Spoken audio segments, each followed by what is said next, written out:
करीबन 10 साल के अंदर कम से कम भी 15 से 20 मौतें हो चुकी है। एक तो करीबन 5 साल पहले मेरे सामने जो टकराया है वो दुबई से आके यहाँ कोई कारोबार करने आया था।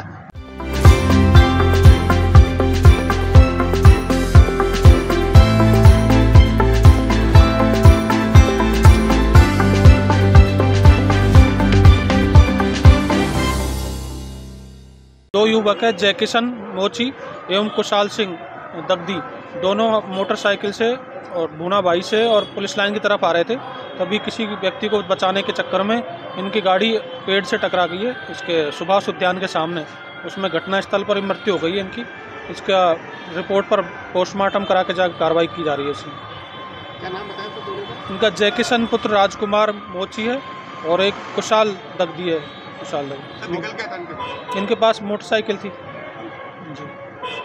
ये दोनों को पोस्टमार्टम कराया जा रहा है। कल रात को यहाँ पे एक बहुत दर्दनाक हादसा हो गया जिसमें दो व्यक्तियों की इस पेड़ के पीछे इमली का पेड़ है, इससे टकराने से मौत हो गई, जिसमें एक मृत आश्रित पुलिस कर्मचारी थे। और इस पेड़ से करीबन 10 साल के अंदर कम से कम भी 15 से 20 मौतें हो चुकी है। एक तो करीबन 5 साल पहले मेरे सामने जो टकराया है वो दुबई से आके यहाँ कोई कारोबार करने आया था।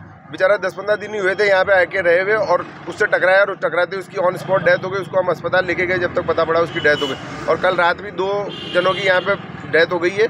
और इस पेड़ की वजह से, क्योंकि ये पेड़ आ रहा है बीच में रोड के, और अभी स्मार्ट सिटी का इतना काम चल रहा है, ये कर रहा है, या तो इस पेड़ को यहाँ से कहीं पे शिफ्ट कर सकते तो करें, नहीं तो इसको कटवाने की कार्यवाही करें, क्योंकि ये एक हत्यारा पेड़ हो गया एक तरह से। ये स्थिति ये दौलत बाग के बिल्कुल सामने है, एक ट्रांसफार्मर लगा हुआ है, उसके बिल्कुल पास सामने की तरफ है। आपका नाम? सुनील पारिक। इसके संबंध में आज कलेक्टर साहब से मिलोगे क्या? अब आज तो छुट्टी है, इसलिए हम कल सुबह कलेक्टर साहब से मिलके और इस पेड़ को कटवाने की कार्यवाही करेंगे। आप लोगों से भी यही उम्मीद है कि आप लोग इस पे सपोर्ट करके इसको हटवाने की कार्यवाही करें, क्योंकि ये यहाँ पे इतनी मौतें हो रही है। एक हरा पेड़ यदि जीवन दे रहा है, जीवन देने की जगह पे ये तो ले रहा है और लोगों का, ऐसे पेड़ को क्या कर सकते हैं।